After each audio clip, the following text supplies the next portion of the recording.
There are many ways to fall from grace and to go astray. We should realize that in our lives we can make a change for brighter days. Bismillah ar-Rahman ar-Rahim. In the name of Allah, the most merciful, the most compassionate. This is your presenter, Dr. Mamdouh Nuruddin Muhammad, is greeting you and greeting everybody by saying Assalamu alaikum wa rahmatullahi wa barakatuhu. Peace be unto all of you. Welcome to this program about two options. And today we are going to take a new episode in that. It's a continuation of the same theme, and the purpose of this theme is mainly to tell every human being that in this life you will not pass this life successfully to access paradise unless you confront and you face many tests. And all the time we will find in these tests two options. Option number one, which is a decree and a command from Almighty Allah, and your role is to obey what Allah subhanahu wa ta'ala said. And option number two, which is to disobey Allah and to take the other path. Remember that this one takes you and leads you and gives you access to paradise when you obey Almighty Allah, and this option two, all the time takes you away from the right path, and it leads you, wal'iyadu billahi, to hellfire. The two options. Now the example that we will talk about it today is Ibrahim alayhi salam, the forefathers of the prophets, as it is known. And you know that we mentioned many tests that he had passed. And this is another test when Allah subhanahu wa ta'ala commanded him to slaughter his son, his most beloved son, Ismail alayhi salam. You can see this option. Just try to imagine if you are in this situation and Allah commanded you to do such a thing. First of all, I'd like to tell you that here Ibrahim alayhi salam saw this command in his dream. And you have to differentiate. We Muslims do differentiate between the dreams of messengers of Allah, the dreams of the prophets of Allah, and the dreams of human beings. So I hope you focus on this. Don't tell me that you've seen in your dream you are taking the money of your neighbor, so you go tomorrow and steal the money of your neighbor, and you say that I have seen this in my dream. Or you see in your dream that you are stealing your husband or your spouse, and you go and do this because you've seen this in your dream. Of course, this is falsehood. We know that only prophets of Allah and messengers of Allah, their dreams are nothing but the truth. So this is the main difference. Now, here Ibrahim alayhi salam is in this situation, confronting this critical situation after long years without getting any child. He got the child, he loved the child started to grow up and started to help his father, and he became so dear to his father. And now the test is slaughter your most beloved son. Go ahead and slaughter him. Now, Ibrahim alayhi salam could have taken or try to find excuses and to take the other option, option number two. And in this option number two, he would say, find an excuse. Perhaps I was not sure whether it was a dream or not. I didn't say to anybody, nobody else knew about this except me. So I can conceal it and hide it. He can find many excuses in order not to obey Allah subhanahu wa ta'ala. And that's what a lot of people are doing now. If there is no camera is watching them, they would say that nobody saw me, and I know that Allah forgives, so I may do this, and I hope that Allah will forgive me. Ibrahim could have done this. By the way, lots of people, we see them every day, they do this. When they don't see a policeman in the street, they violate the traffic. When they don't see anybody is observing them. they do this. However, Ibrahim alayhi salam knows that Allah subhanahu wa ta'ala observes him and knows that Allah knows that this is a true dream, and knows that even what Allah subhanahu wa ta'ala knows deeper than this, note that the shaitan whispers to him. So this was the situation.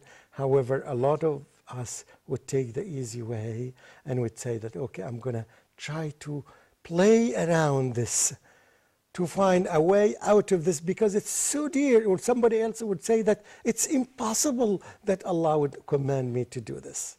However, Ibrahim alayhi salam, as we've learned from him throughout his whole history, that all the time he used to use his intellect and brain correctly.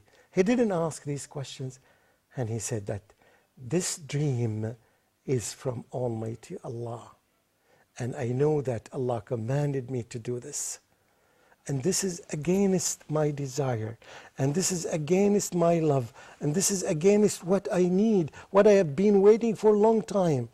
I know all that, but I know that Allah asked me to do it for a wisdom.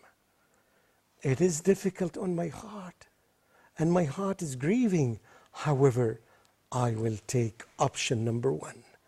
I know it's a command from Almighty Allah, and I have submitted myself to Allah, and I have promised Almighty Allah that I will obey every command, whether I like it or I don't like it, whether it's against my will or it's not against my will, whether it's against my desire or not against my desire. I am a Muslim. And this is the essence of being a Muslim, is submission and surrender. And once your brain and your intellect submits to the command of Allah, every organ in your body submits to Almighty Allah. Your tongue, your eyes, your hands, your emotions, your feelings, everything in you submit when your brain and your intellect submits. Ibrahim alayhi salam submitted his intellect to Almighty Allah, submitted on the day when he said La ilaha illallah, and he understood the implications of these words that are said, La ilaha illallah.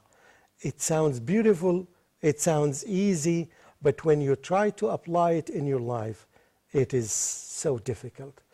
Brothers and sisters, I would like you all the time to think of these stories, to live with them. And you, because you will come across similar scenarios or similar tests, but in different forms.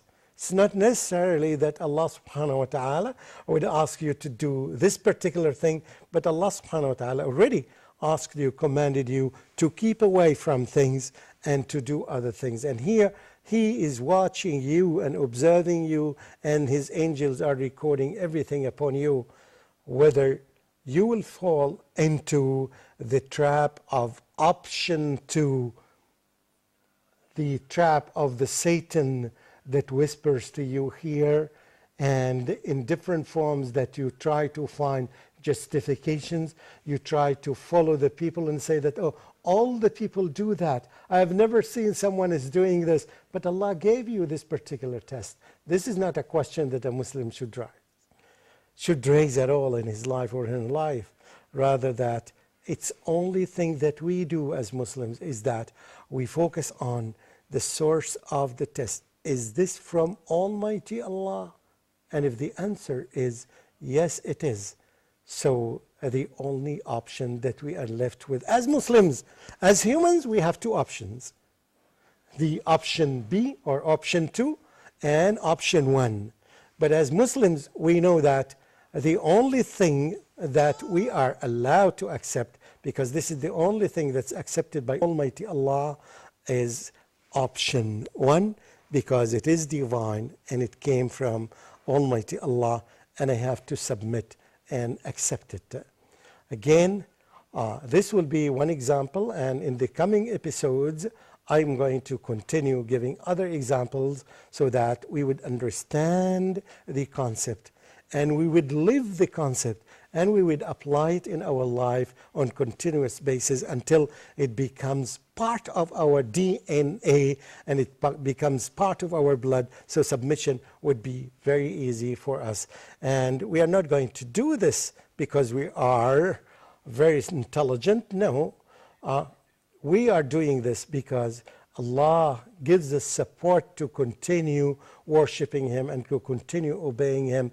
And that's why all the time we remember that we say this in our daily prayers. That's Iyyaka na'budu wa Iyyaka nasta'in.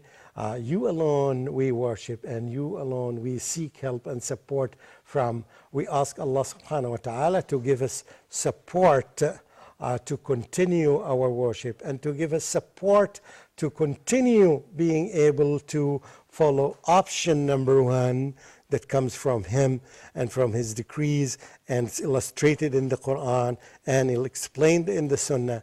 We ask Allah subhanahu wa ta'ala to give us support to be of the followers of option one all the time.